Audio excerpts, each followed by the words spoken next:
स्वागत है हमारे लखनऊ मंच न्यूज 24/7 हिंदी समाचार पत्र एवं न्यूज चैनल में।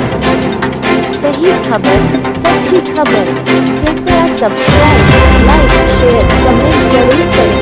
नमस्कार, आप देख रहे हैं लखनऊ मंच न्यूज चैनल से सुनील श्रीवास्तव की रिपोर्ट। लखनऊ उत्तर प्रदेश से विद्युत कर्मचारी संयुक्त संघर्ष समिति उत्तर प्रदेश बिजली के निजीकरण के विरोध में 9 अप्रैल को लखनऊ में विशाल रैली की तैयारी। संघर्ष समिति ने निजीकरण की मंशा पर उठाए सवाल। विद्युत कर्मचारी संयुक्त संघर्ष समिति उत्तर प्रदेश ने बिजली के निजीकरण की मंशा पर सवाल खड़ा करते हुए आगामी 9 अप्रैल को लखनऊ में बिजली कर्मचारियों और उपभोक्ताओं की विशाल रैली की तैयारी शुरू कर दी है।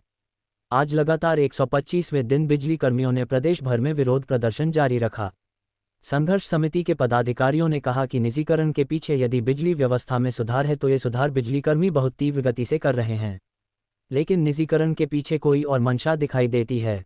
उन्होंने कहा कि प्रारंभ से ही निजीकरण की प्रक्रिया में कोई पारदर्शिता नहीं है और भ्रष्ट आचरण अपनाया जा रहा है। उन्होंने कहा कि वर्ष 2017 में जब माननीय योगी आदित्यनाथ जी की सरकार आई थी तब एनसी हानियां 40% से अधिक थी, जो 31 मार्च 2024 तक घटकर 16.5% रह गई हैं। राष्ट्रीय मानक 15% लाइन हानियों का है। कुछ ही महीनों में बिजली कर्मी लाइन हानियां 15% से नीचे ले आएंगे। संघर्ष समिति ने कहा कि यह सब आंकड़े समय समय पर उत्तर प्रदेश के ऊर्जा मंत्री अरविंद कुमार शर्मा जी स्वयं ट्वीट कर देते रहे हैं। अतः जब लाइन हानियां राष्ट्रीय मानक से नीचे आने जा रही है तो उत्तर प्रदेश की 42 जनपदों की लाखों करोड़ रुपए की परिसंपत्तियों को कौड़ियों के दाम निजी घरानों को बेचने की कोशिश क्यों की जा रही है। संघर्ष समिति ने कहा कि यह पता चला है कि पूर्वांचल विद्युत वितरण निगम एवं दक्षिणांचल विद्युत वितरण निगम के निजीकरण हेतु नियुक्त किए गए transaction consultant Messrs grant Thornton के लोग पावर कॉर्पोरेशन के निदेशक वित्त के कमरे से ही काम कर रहे हैं। उन्होंने कहा कि यदि यह सही है तो उत्तर प्रदेश सरकार की माननीय योगी आदित्यनाथ जी की भ्रष्टाचार पर जीरो टॉलरेंस और पारदर्शिता की नीति की खुल्लम खुल्ला धज्जियां उड़ाई जा रही है।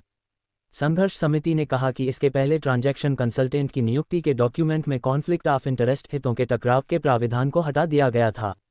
निजीकरण हेतु नियुक्त किए गए transaction consultant grant Thornton Madhyanchal विद्युत वितरण निगम में RDSS स्कीम के अंतर्गत स्मार्ट मीटरिंग का काम कर रही है। ये सीधे सीधे कॉन्फ्लिक्ट ऑफ इंटरेस्ट का मामला है। संघर्ष समिति ने कहा कि जिस स्टैंडर्ड बिडिंग डॉक्यूमेंट के आधार पर पूर्वांचल विद्युत वितरण निगम और दक्षिणांचल विद्युत वितरण निगम का निजीकरण किया जा रहा है, उस ड्राफ्ट डॉक्यूमेंट को आज तक केंद्रीय विद्युत मंत्रालय ने अप्रूव नहीं किया है।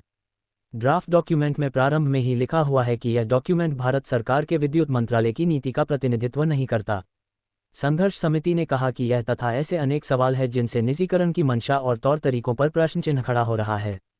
संघर्ष समिति ने विगत 4 माह में वाराणसी, आगरा, गोरखपुर, प्रयागराज, मेरठ, लखनऊ में बिजली महापंचायत कर बिजली कर्मियों के साथ साथ आम उपभोक्ताओं और किसानों के बीच निजीकरण से होने वाले दुष्प्रभावों पर विस्तृत चर्चा की है।